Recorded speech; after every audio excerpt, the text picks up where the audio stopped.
एक मित्र ने पूछा है फ़ोन पर बात करते हुए कि आप कृपया ये बताएं कि ध्यान यात्रा की मूल मूल बातें क्या हैं जो बिल्कुल ज़रूरी हैं अपने जागरण में। तो मूल बातें तो तीन ही हैं।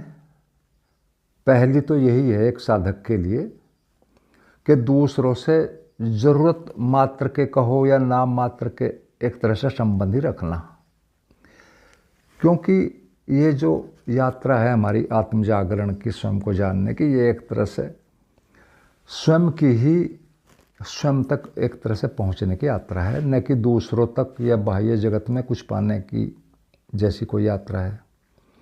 और वैसे भी एक कहावत है, आप सबने भी सुनी होगी, एक ज्यापाल सात्र का वचन है जो नोबेल प्राइज़ विनर भी थे और वो बहुत एक तरह से लेखक भी थे, प्रसिद्ध, विश्व प्रसिद्ध। उनका एक चला आता है कोट कि द अदर इज हेल, कि दूसरा जो है वो नरक है, नरक में ले जाता है। तो ये किसी और के लिए तो ये बात सही नहीं बैठती हो या ना बैठती हो, लेकिन एक साधक के लिए ये बड़ी ज़रूरी बात है। बल्कि मेरे हिसाब से तो ये जो उनका कोट है ये भी एक तरह से आधा अधूरा है और भी इसको दूसरे ढंग से होना चाहिए। और मेरे हिसाब से तो ऐसा होना चाहिए कि the other is a need but hello also, कि दूसरा एक आवश्यकता है जीने के लिए, लेकिन साथ में वो नरक भी पैदा करता है, इससे भी सावधान रहना चाहिए। तो बजाय इसके कि the other is a hello, ये होना चाहिए कि the other is a need but hello also. तो एक तरह से ये चीज़ें हमें ध्यान में रखनी। और मन की हमारी कुछ बेसिक नेचर्स हैं जो बहुत प्राचीन हैं या को शुरू से है। तो उनमें एक आदत ये भी है कि हम हमेशा दूसरों से ही जुड़ते रहते हैं, ऐसे या वैसे या कैसे भी।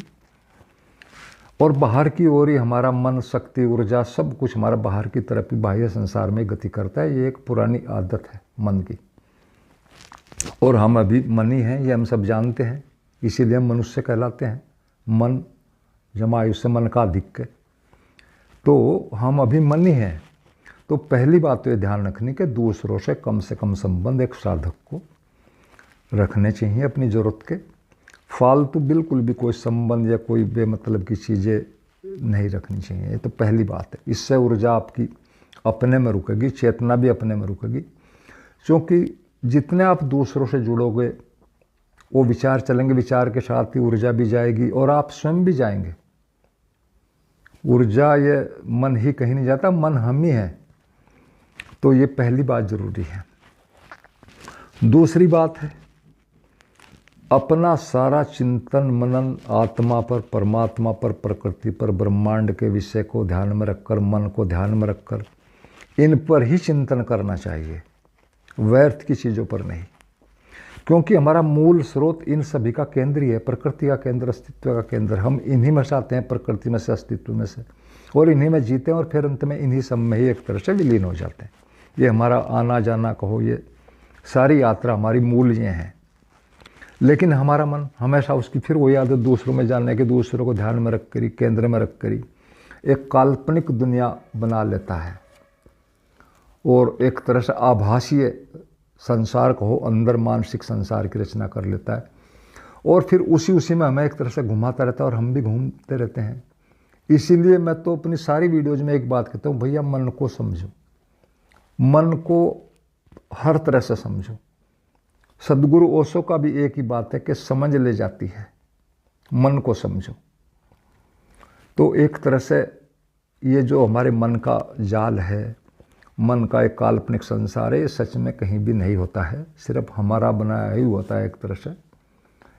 तो इसलिए इसके प्रति भी थोड़ा सा हमें बहुत सावधान रहना चाहिए और इसी के बारे में ज़्यादा से ज़्यादा प्रैक्टिकली बातें सीखना चाहिए।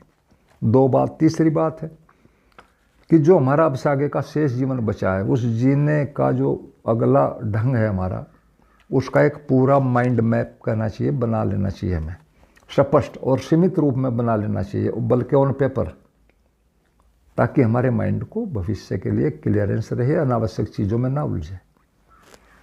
और भविष्य को मन से एक तरह से पूरी तरह गिरा देना चाहिए, यानी भविष्य में ले जाने वाली हर बात को या हर विचार को या हर प्लानिंग को जो कि मन घड़ता रहता है अनावश्यक, उन सबको गिरा दो।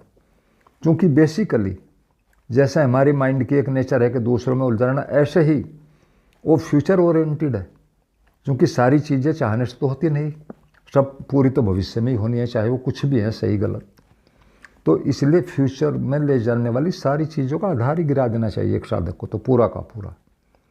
और सारा काम अपने एक तरह से मन पर ही करना चाहिए। और मैं ये सारी बातें एक साधक के लिए कह रहा हूँ, सांसारिक व्यक्तियों के लिए नहीं, बिल्कुल भी। तो इस तरह से इस पर हमें एक तरह से इस बात को, ये एक तरह से बहुत आधारभूत काम करेगा। बेसिकली फ्यूचर ओरिएंटेड है ना वो, तो फ्यूचर में जाने की चीज़ें ही गिरा दो, विचार भाव जो भी है। क्योंकि सारा अभी है, जीवन तो अभी है ना, फ्यूचर में है ना अतीत में कहीं भी। तो एक तरह से अगर भविष्य ही समाप्त कर दिया तो फिर धीरे धीरे हमारा मन एक तरह से धीरे धीरे रुक रुक कर एक दिन पूरा ही रुक जाएगा। और उसी का रुक जाना ही एक तरह से हमारा स्वयं से परिचय है, आत्म जागरण कह लो इसे, या कुछ भी कह लो, मोक्ष कह लो। तो मन और हम अलग नहीं हैं, ये बार बार बातें हमें समझनी चाहिए।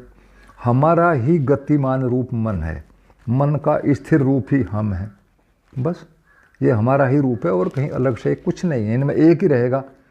ये तो आप स्थिर शांत रहोगे, आप आत्म स्थिति में रहोगे, गतिशील रहोगे तो आप मन रहोगे, इनमें दोनों एक साथ हो नहीं सकती। तो ये चीज़ें सब स्पष्ट होनी चाहिए। और इसमें एक और संकल्प भी बहुत सहायता करता है इस मामले में, जो मैं बता रहा हूँ। तीसरी चीज़